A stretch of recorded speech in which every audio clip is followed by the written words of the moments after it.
네, 오늘 주님께서 주신 말씀은 고린도후서 9장 6절부터 15절까지 말씀입니다. 제가 봉독하겠습니다. 이것이 곧 적게 심는 자는 적게 거두고 많이 심는 자는 많이 거둔다 하는 말이로다.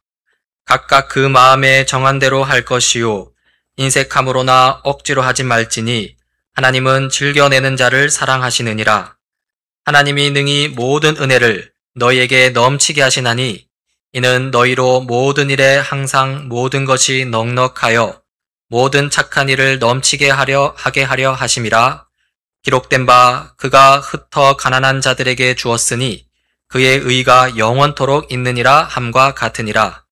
심는 자에게 씨와 먹을 양식을 주시는 이가 너희 심을 것을 주사 풍성하게 하시고 너희 의의 열매를 더하게 하시리니 너희가 모든 일에 넉넉하여 너그럽게 연보를 함은 그들이 우리로 말미암아 하나님께 감사하게 하는 것이라. 이 봉사의 직무가 성도들의 부족한 것을 보충할 뿐 아니라 사람들이 하나님께 드리는 많은 감사로 말미암아 넘쳤느니라. 이 직무로 증거를 삼아 너희가 그리스도의 복음을 진실이 믿고 복종하는 것과 그들과 모든 사람을 섬기는 너희의 후한 연보로 말미암아 하나님께 영광을 돌리고 또 그들이 너희를 위하여 간구하며 하나님이 너희에게 주신 지극한 은혜로 말미암아 너희를 사모하느니라. 말할 수 없는 그의 은사로 말미암아 하나님께 감사하노라. 아멘. 예, 이런 모습으로 나오게 돼서 죄송합니다. 오늘 우리 어린이들이 같이 예배 드린다는 사실을 제가 좀 미처 생각을 못하고 설교를 좀 어렵게 준비한 것 같아서 좀 걱정이 됩니다. 가능하다면 좀 쉽게 설명하려고 노력을 하겠습니다. 우리 한국 교회가 지키는 절기가 3개인데, 저 대부분의 교회는 성탄절, 부활절, 그리고 추수감사 예배 세 절기를 지킵니다. 그런데 이제 성탄절이라든가 부활절은 우리가 뭐 성경이 예수님과 관계되는 중요한 사건이니까 당연한데, 추수감사절은 성경에 근거한 게 아니고 미국의 전통에 근거한 겁니다. 그러니까 좀 특이하죠. 영국의 종교 박해라 할까요? 뭐 그건 나중에 설명을 하겠습니다만, 종교 박해를 받은 청교도들과 장로 교인들 103명이 그 메이플라워라는 목선을 타고 대상을 건너서 미국으로 갔습니다. 그때 보니까 상당히 시간이 많이 걸렸어요. 33일이나 걸렸다고 그러는데, 제가 1965년에 미국에서 유럽으로 갈 때 8일 걸렸거든요. 근데 8일 걸리를, 그 거리를 33일이나 걸렸으니까 상당히 고생을 많이 한 것 같습니다. 물론 그때는 이제 그 돛담배니까, 지금처럼 무슨 엔진이 있는 게 아니고 돛담배를 타고 왔으니까 그럴 수밖에 없었겠죠. 이제 33일이라고 죄송합니다. 66일이 걸렸어요. 66일이나 걸렸고, 미국에 11월에 도착했는데, 겨울이 얼마나 심했는지, 또 겨울 동안에도 많이 죽었습니다. 배를 타고 가는 동안에도 많이 죽고, 그러나 이제 그 봄에 옥수수를 심어가지고, 그래 천신만고 끝에 아주 풍성한 수확을 그해 가을에, 그 다음에 가을에 열렸어요. 그때 같이 그 인디안들하고 축제를 했는데, 그때 인디안이 아주 사람들이 좋았던 것 같습니다. 어쨌든 인디안이 90명이고 이 백인 103명 중에 다 죽고 남은 50명, 그러니까 절반 이상이 그동안에 사망하고 말았죠. 그래서 21년에 이렇게 처음으로 소위 추수감사 예배를 드렸습니다. 그때 감동은 뭐 대단했던 것 같습니다. 그리고 그것이 추수감사절의 시작이고, 그 뒤에 링컨 대통령과 그다음에 루스벨트 대통령이 날짜를 정해가지고 지금 미국의 국경일이 됐습니다. 그래서 미국에서는 추수감사절이 오히려 이 성탄이나 부활절보다 더 중요하게 그렇게 지켜지고 있습니다. 근데 미국의 선교사들이 우리나라에 복음을 전했고, 또 우리가 그 추수감사절을 지키는 것이 그 자체가 뭐 전혀 잘못된 것이 아니라 성경과 전혀 근거 없는 것도 아니니까 우리 한국이 그 전통을 지금 그대로 지키고 있습니다. 성경에는, 구약 성경에는 이스라엘 백성이 지킨 아주 3대 절기가 있는데요.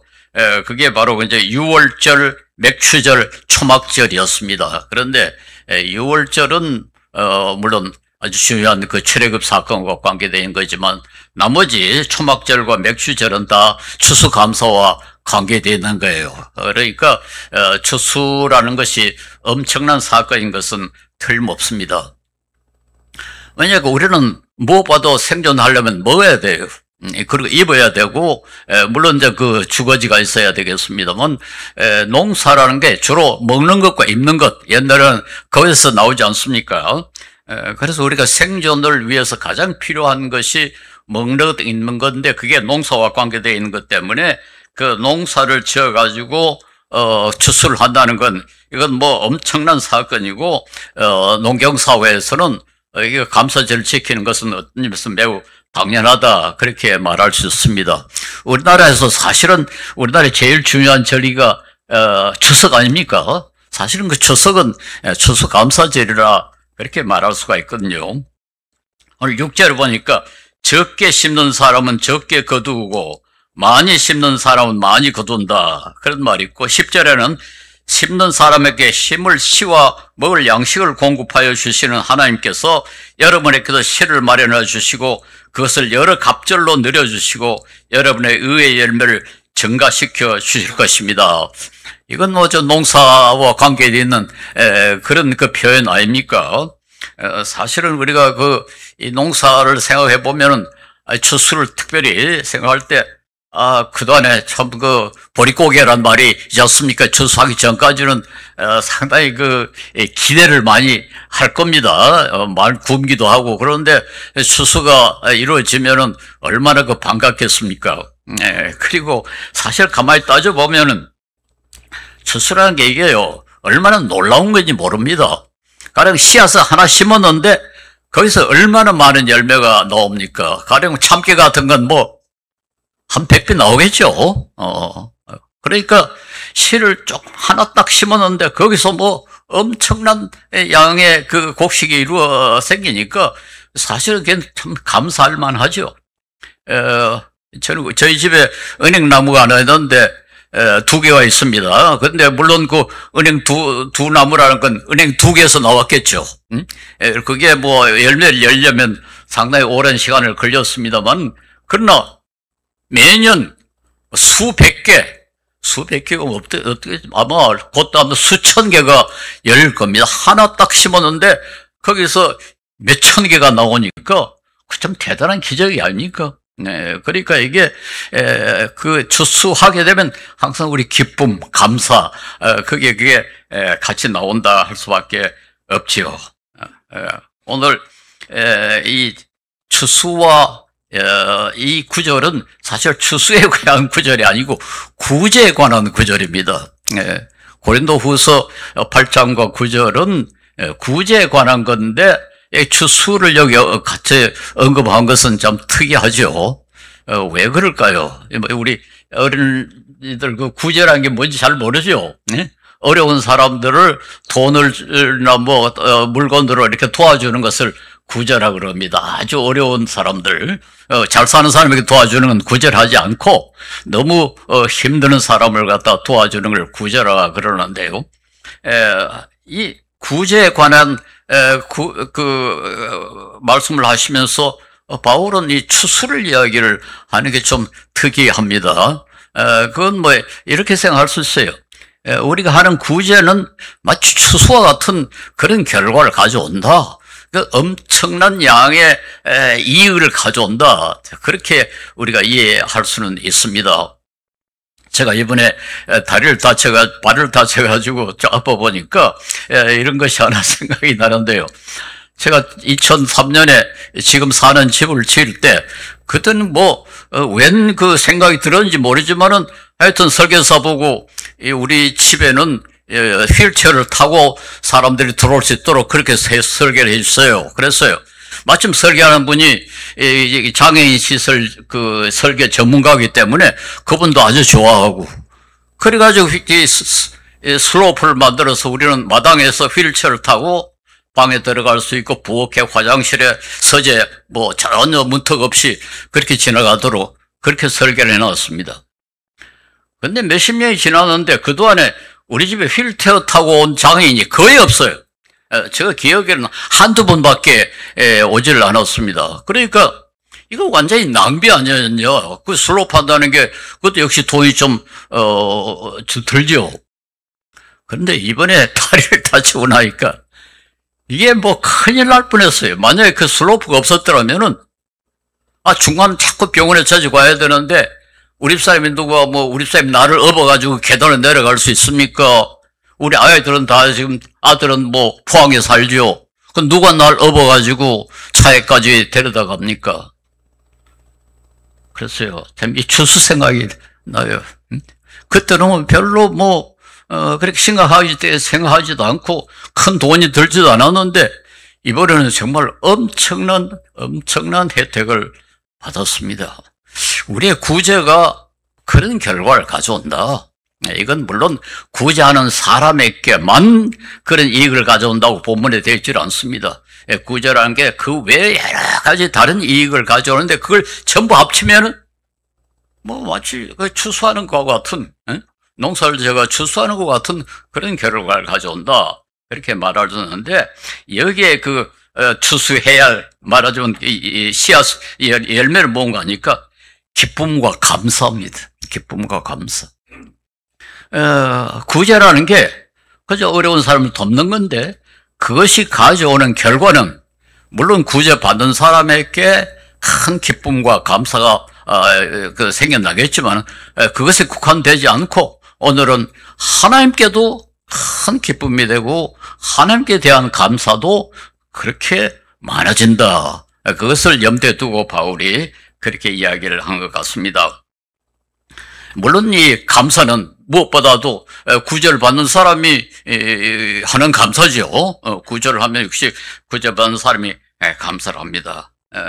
그런데 바울이 여기에 염두에 두고 있는 것은 사실 구제받는 사람이 구제하는 사람에 대해서 감사하는 것이 아니라 구제받는 사람이 하나님께 하는 감사, 하나님께 하는 감사에 대해서 주로 언급을 하고 있어요. 좀 특이한 상황이죠. 그 내용을 잠깐 설명을 하겠습니다. 예루살렘에서 이제 복음이 시작이 됐죠. 그런데 바울 사도와 바나바는 복음을 헬레니즘이 지배하는 그리스, 지금의 그리스, 그리고 지금의 터키, 그 지역에도 복음을 전했습니다. 근데 그 지역은, 그 시대에 보면은 상당히 문화가 발달된 지역이었어요. 그리고 인종으로도 그 지역을 지배하던 로마와 같은 인도 유럽 인종입니다. 그러니까 이스라엘은 셈족 아닙니까? 그러니까 로마 사람의 입장에서 보면 저 완전히 원시인이다. 아주 무시했을 겁니다. 그리고 그리스는 문명이 발달돼 가지고 이 그리스 사람들은 그리스 말을 할 줄 모르는 사람은 야만인이라고 그랬어요.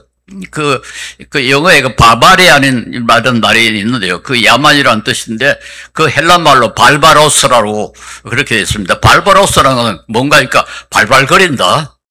말도 할 줄 몰라가지고 아이들이 발발하는 것처럼 발발거리는 놈들이다. 그렇게 무시를 했어요. 근데 그 무시받는 이스라엘에서 복음이 시작이 됐는데 그 복음을 헬라 사람이 받아들인단 말이에요. 이거 참 대단한 기적이죠. 그렇지 않습니까? 뭐 문화적으로 자기들은 뭐 월등하게 우수한데 저건 뭐 아주 촌놈이고 무시하고 형편없는 놈들인데 그 사람들이 시작한 복음을 자기들이 받아들였단 말이에요. 그건 뭐 대단한 거죠. 그리고 또 반대로 이스라엘은 그때 뭐 로마의 박해를 받고 경제적으로 형편없이 가난하고 뭐 어려운데도 또 종교적인 자존심이 있어가지고 이방인들을 또 무시했습니다. 그리고 이방인들하고 식사도 같이 안 했어요. 이 식사를 하면은 자기 몸이 자기가 더러워진다고 생각해가지고 식사를 안 할 정도로 무시를 했습니다. 서로 무시하는 이런 상황이란 말이에요. 근데 거기에서 이 무시하는 사람들이 받는, 뭐 이렇게 복음을 받아들여가지고 서로 무시하죠. 그런 사람들이 복음을 받아들여가지고 예루살렘에 그 고통당하는, 그때 가난으로 고통당하는 사람에게 구제 헌금을 한다. 이건 참 대단한 사건 아닙니까? 한번 상상을 해보세요. 그게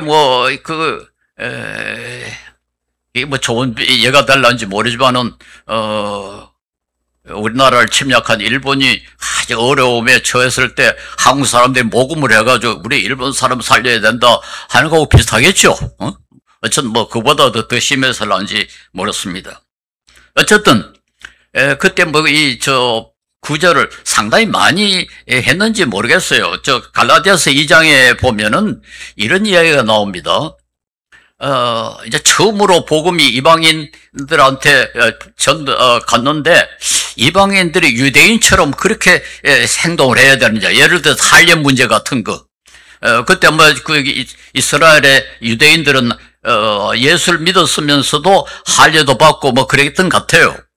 근데 이제 이방인들도 할례를 받을 필요가 있느냐, 뭐 이런 문제가 생겨가지고 바울과 바나바가 예루살렘에 갔습니다. 가서 베드로, 요한, 야고보 인원을 했어요. 우리가 이방인들에게 무엇을 요구할 것인가. 그래가지고 뭐 여러 가지 그걸 합의를 해가지고 원만한 결정을 내렸습니다. 그런데 그 사실을 기록하면서 바울 사도가 갈라디아서 2장 10절을 보면은 이런 말이 나와요. 다만 우리에게 가난한 자들을 기억하도록 부탁하였으니 이것은 나도 본래부터 힘써 행하노라. 쭉 이야기를 하면서 끝에 가서 베드로와 요한과 야고보가 바울과 바나바에게 부탁을 했다는 거예요. 뭔가 하니까 우리 가난한 사람 좀 생각하라. 그 말이 무슨 말입니까? 우리 예루살렘의 성도들은 매우 가난하다. 그런데 이방인들, 비록 이방인들이지만은 아가야나 마게도니아 그리스 지역의 성도들은 그래도 우리보다 낫지 않냐? 그래 경제적으로 좀 도와라. 그런 말이거든요. 근데 바울이 뭐라고 했습니까? 이건 나는 처음부터 내가 염서해 왔다. 그러니까 그 구제가 상당히 오랫동안 계속된 것이 아닌가 그렇게 생각합니다. 그런데 아가야 지역이나 마게도니아, 즉 그리스 지역의 성도들은 넉넉했느냐? 그렇지 않아요. 8장 2절에 보면 극심한 가난에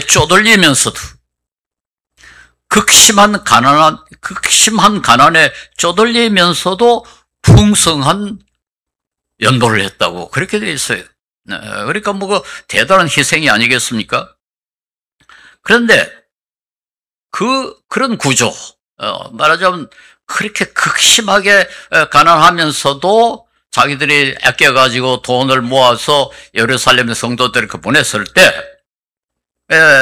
그 감사, 예루살렘의 성도들의 감사가 어디에 치중이 돼야 되겠습니까? 그렇게 구제한 분들에게 그 감사가 향해져야 되지 않겠습니까? 그런데 바울 사도는 그에 대해서는 거의 언급을 하고 있질 않아요. 14절에 보면 그들은 또한 여러분께 주신 하나님의 은혜 때문에 여러분을 그리워하면서 여러분을 두고 기도할 것입니다. 감사한다는 말은 없고, 그들은 여러분에게 아주 감사할 것입니다. 그게 너무 당연하지 않습니까? 그런데 그리워하고 위해서 기도할 겁니다. 그런데 감사는 누구에게 합니까? 14절에 보면은 그들은 또한 여러분에게 주신 하나님의 은혜 때문에 여러분을 그리워하면서 여러분을 두고 기도할 것입니다. 이 헬라 그리스도인들의 사랑 때문에 감사하는 게 아니라 하나님 때문에 감사한다. 하나님께 감사한다 그랬어요. 11절에서 12절에도 우리가 여러분의 헌금을 전달하면은, 즉 바울이 전달하면은 많은 사람이 하나님께 감사를 드리게 될 것입니다. 여러분이 수행하는 이 봉사의 일은 성도들의 궁핍을 채워줄 뿐만 아니라 많은 사람들로 하여금 하나님께 감사를 넘치게 드리게 할 것입니다. 조금 이걸 읽으면은 기분이 좀 이상해요. 아니, 가령 내가 어떤 사람에게 아주 내 딸은 상당히 나도 어려운데 그래도 아껴가지고 아주 어려운 사람을 이렇게 아주 좋은 대접을 했다 합시다. 근데 그 사람이 내한테 와서는 별로 감사하지 않고 하나님께 감사한다. 그럼 내 마음이 어떨까요? 좀 서운하겠죠? 아니 하나님이 직접 도와준 것도 아니고 사실 도와준 건 난데 내한테는 감사 별로 하지 않고 하나님께 감사한다. 예. 근데 이게 우리 어떤 의미에서 바울 사도가 이제 의도했는 건지 그건 모르겠습니다만은 사실은 만약에 제가 그때 참 성숙한 그리스도인이라면 나도 기뻐해야 되겠죠. 내가 올바르했구나. 이렇게 저 사람들이 하나님께 감사하는 걸 보니까 내가 한 일이 정말 참 좋은 일이었구나. 그렇게 해야 할 겁니다. 우리가 잘 아는 웨스트민스터 소요리 문답, 우리 잘 알죠? 이게 아주 제1문 아주 유명한 겁니다. 인터넷 들어가면 아주 유명한 구절이라고 되어 있어요. 사람의 제일 되는 목적이 뭡니까? 우리 이 세상에 사람들이 가져야 할, 추구해야 될 목적, 제1의 목적이 뭡니까? 하나님께 영광을 돌리고 영원히 그를 즐거워하는 것이니라.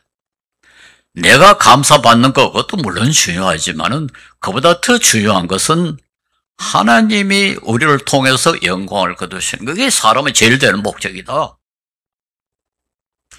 예. 되게 우리가 종교라면 불교, 기독교, 무슨 천주교 그러는데 되게 사람들이 어떻게 생각하는 거야? 이게 종교? 내가 구원받고, 내가 복받고, 내가 위로받고. 그렇게 생각합니다. 그게 되게 종교라고. 우리 기독교도 그런 요소가 있죠. 우리 구원이라는 거 굉장히 중요하게 생각하지 않습니까? 왜 예수 믿습니까? 구원받기 위해서. 그 다음에 복받기 위해서, 위로받기 위해서. 그러지 않습니까? 그런데요, 보너퍼 목사는 이건 종교고 기독교는 그게 아니다 그랬어요. 종교와 기독교는 다르다. 종교는 내가 구원받고 내가 복받고 내가 위로받고 그걸 목적으로 하는 게, 그러나 기독교는 그게 아니고 하나님께 영광을 위하여. 그리고 내가 구원받는 것은 그건 부차적이에요. 부차적. 이게 우리 기독교와 종교의 다른 점입니다. 그래서 참 그리스도인이라면 내가 감사를 받는 것보다는 내 때문에 하나님이 감사를 받는 것, 내 때문에 사람들이 하나님께 감사하는 것, 그게 올바른 신앙의 모습이라고 할 수 있습니다. 고린도전서 10장 31절에 그런즉 너희가 먹든지 마시든지 무엇을 하든지 다 하나님의 영광을 위해서 하라. 하나님의 영광을 위해서. 내가 구원받기 위해서 하라는 게 아니고, 내가 복받기 위해서 가라는 게 아니고, 하나님의 영광을 위해서 뭐든지 하나님의 영광을 위해서 하라. 그리고 13절에 보면 여러분의 이 봉사의 결과로 그들은 하나님께 영광을 돌릴 것입니다. 구제를 받은 사람이, 물론 구제한 사람이 감사했겠죠. 감사 안 하겠습니까? 감사하는 건 당연하죠. 그러나 그게 목적이 아니고, 그게 궁극적인 결과가 아니고, 훨씬 더 중요한 것은 그로 말미암아 사람들이 하나님께 영광을 돌리는 것이다. 바울 사도는 이 상황을 하면서 너무 감격합니다. 너무 감격합니다. 15절에 말로 다 형용할 수 없는 선물을 주시는 하나님께 감사합니다. 말로 다 형용할 수 없다 하는 말은 우리 말로 가지고는 다 표현할 수 없다. 이 상황이 너무 멋지다. 이거 일일이 말로 다 형용할 수 없다.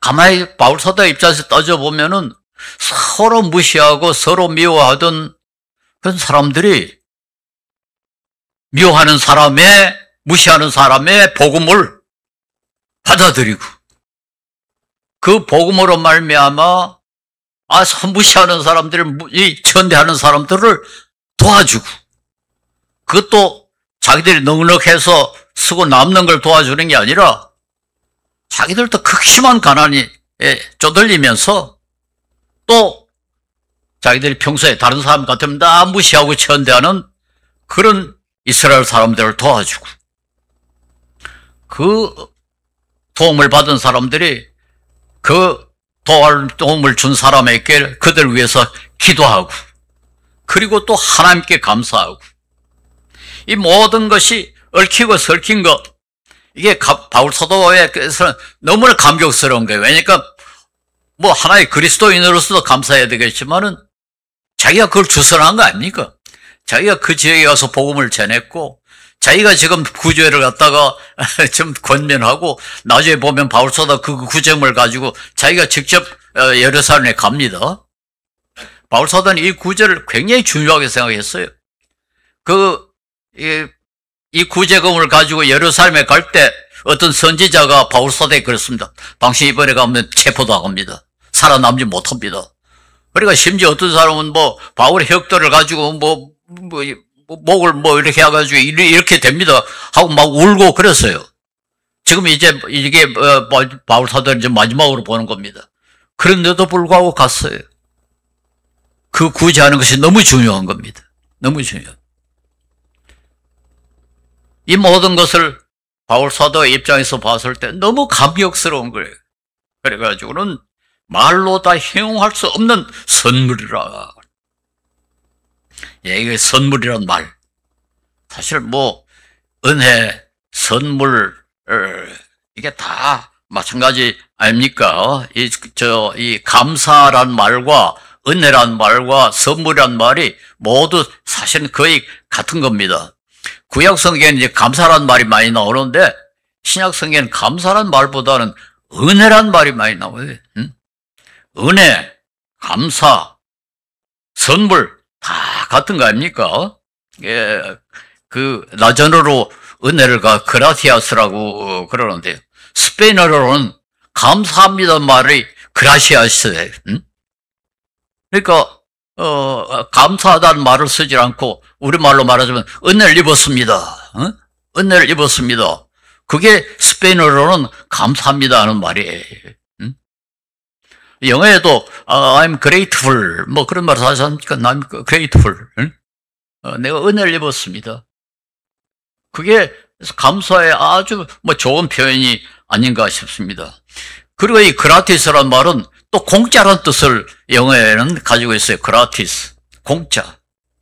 공짜, 선물이 공짜 아닙니까?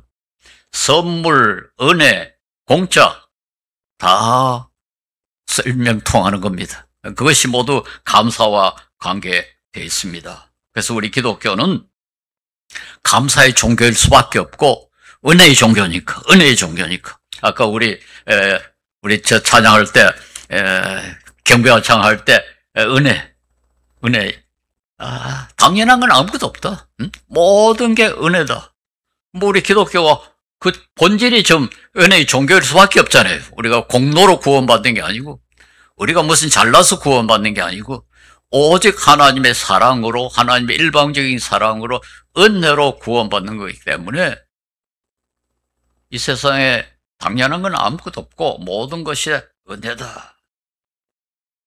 그래서 우리가 이 추수감사절을 지킬 때 단순히 추수에 대해서만 감사하는 게 아니라 우리가 받은 모든 은혜에 대해서 감사하고 감사를 좀 생각하고 더욱더 감사할 수 있는 계기를 만들어야 된다고 생각을 합니다. 이 감사란 말은 단순히 그저 이론적으로 되는 게 아니죠. 감사는 그 감정이 같이 들어가야죠. 감사는 마음이 있어야 그게 감사지 말만 가지고 감사가 되지 않지 않습니까? 뭐 가게 가면 전문이 감사합니다. 그러는데 속으로는 정말 저 녀석이 감사하는 건지 아닌지, 어떤 뭐 엉터리 정치가 가지고 말도 안 되는 소리 자기 자랑 잔뜩 해놓고는 끝에 가서 감사합니다. 그런데 듣고 나면은 정말 감사하다고 감사받은 느낌입니까? 그건 감사가 아니죠. 말만 가지고 감사하는 게 그 감사가 되질 않죠. 근데요, 저도 뭐 그런 삶을 많이 살았습니다. 사실 뭐 제 일생을 보면은 뭐 감사할 수밖에 없죠. 제가 학위를 받은 뒤에 한번 친구들이 축하회를 만들어서 저 인사할 때 그랬습니다. 내가 이 순간에 생각나는 단어는 하나뿐이다. 그래, 감사다. 은혜다, 은혜. 은혜란 말이 좀 유일한 나의 반응이다. 그렇게 말한 일이 있습니다. 그러면서도 일생에 뭐 그렇게 감사하게 생각한 것 같질 않아요. 나 걸어다니는 것이 감사하다는 걸 이번에 처음으로 알았습니다. 뭐 병원에 갈 때 차를 타고 창문에 밖에 보면 사람들 모두 걸어다녀요. 얼마나 부러운지요. 얼마나 부러운지요. 내보다 훨씬 연세가 많아 보이는 할머니도 톡톡 걷더라고요. 건다는 것에서 감사해 본 일 있습니까? 저는 이번에 건다는 것이 얼마나 감사한 건지. 뭐 그뿐입니까? 사실 우리 저 나이에 뭐 여기 제가 좀 김주환 장로님하고 저만 좀 뭐 어려운 세상을 좀 살았습니다. 우리로서는 생각하면은 모든 게 감사해요. 사실은 전 중고등학교 때 먹을 것이 없어가지고 실제로 굶었습니다. 뭐 어떠 하다가 굶게 되는 거하고 실제로 먹을 것이 없어서 굶는 거하고는 차이가 엄청나요. 전에도 말씀드렸습니다만 저는 뭐 거의 한 달에 한두 번씩 그 돈 없어가지고 고생하던 때의 꿈을 꿉니다. 너무 비참해요. 너무 비참해요. 사람이 얼마나 기가 죽는 건지요. 정말 자존심이 다 깎이고요. 그래서 저는 그래도 꿈은 뭐 그렇게 오래 계속되지 않잖아요. 근데 깨면 얼마나 행복한지요. 지금 내가 그 상황에 처해 있지 않다. 그게 얼마나 감사한지. 사실 우리는 얼마든지 감사할 수 있는 건데도 불구하고 감사하지 못하는, 우리가 그걸 생각하지 않아서 감사하지 못하는 잘못을 범하고 있습니다. 얼마든지 우리가 행복할 수가 있는데. 사람들이 다 행복을 추구하지 않습니까? 근데 바로 우리 주위에 꽉 널려 있는 그 감사거리, 그걸 생각하지 않아가지고 불행하게 느끼는 건 그건 참 손해입니다. 엄청난 손해입니다. 아까 우리 복음성가가 말한 것처럼 이 세상에 당연한 건 아무것도 없다. 당연한 건 아무것도 없다. 모든 것이 은혜다. 유명한 성경학자, 그 주석, 신구약 성경 주석을 다 쓴 그 매튜 헨리라는 그런 분이 전에 한 말씀 드렸는지 모르겠습니다만, 이분이 어느 날 강도를 만나가지고 돈을 빼앗겼어요. 그런데 그날 그 일기에 이렇게 썼답니다. 첫째, 이전에 강도당한 적이 없었던 것에 대해서 감사하다. 이제 처음으로 강도당한 것에 대해 감사해야 돼. 둘째, 목숨을 가져가지 않고 지갑만 가져간 것에 대해서 감사하다. 셋째, 내게 있는 모든 것을 가져갔지만은 얼마 되지 않기 때문에 감사하다. 넷째가 더 참 멋집니다. 내가 강도 짓을 한 게 아니라 강도를 당한 것에 감사하다. 내가 강도 짓을 한 게 아니라 내가 강도를 당한 것이 얼마나 감사하냐. 여러분, 강도에 당한 것도 이렇게 감사하는데 강도 당하지 않은 것에 대해서 감사해 본 일 있습니까? 왜냐하면 아까 복음서가 말한 것처럼 너무 당연하다고 생각해요. 강도 당하지 않은 게 당연하지. 그렇게 생각하니까 강도 당하지 않은 것에 대해서 감사하지 않죠. 강도를 한번 당하고 나니까 이렇게 감사가 나온 겁니다. 성경은 우리가 마땅히 감사해야 되는데도 불구하고 감사하지 않는 것, 이걸 불신이로 타락으로 간주합니다. 바울사도는 하나님을 무시하고 진노의 대상이 되는 사람들을 로마서 1장 21절에 하나님을 알면서도 하나님을 하나님으로 영화롭게 해드리거나 감사를 드리기는커녕 오히려 생각이 허망해져서 감사드리지 않는 것, 이게 불신의 뜻이라고, 불신의 뜻하는 겁니다. 디모데후서 3장 2절에 말세, 타락한 사람들의 특징 가운데 하나가 뭔가 하니까 감사하지 아니하는 거다. 감사하지 아니하는 거다. 우리가 마땅히 감사해야 되고, 감사하면 우리도 행복하고, 그보다 더 중요한 것이 우리의 삶의 목적인 하나님을 영화롭게 하고 하나님을 기쁘시게 하는 그 목적을 실천하는, 이거야말로 참 좋은 거 아닙니까? 하나님께도 기쁨이 되고 우리에게도 행복하고, 이 좋은 보화를 우리가 잃지 말고 잘 이용해야 됩니다. 얼마든지 감사할 수 있다는 사실을 아시고 오늘부터 여러분 감사하는 삶을 살길 바라고, 이 모든 것을 너무 당연하다고 생각하지 마시기 바랍니다. 걸어 다닐 수 있다는 거 감사해야 돼요. 숨 쉴 수 있다는 거 감사해야 돼요. 강도 안 만난 것에 대해서 감사해야 돼요. 오늘부터 모두 감사하고 행복하실 수 있기를 바랍니다. 기도하겠습니다.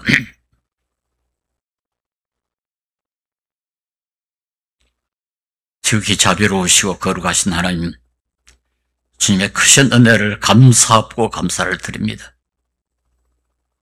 아무것도 아닌 우리를 주님께서 불러주셔서 주님의 백성이 되게 하시고 우리를 구원하시고 우리에게 하나님의 은혜를 베푸심 감사하오니, 주님께서 간절히 우리에게 주님께 바라옵기는 우리 마음을 주장하여 주셔서 우리가 항상 이 사실을 기억할 수 있게 하옵시고 감사할 수 있게 하여 주시옵소서.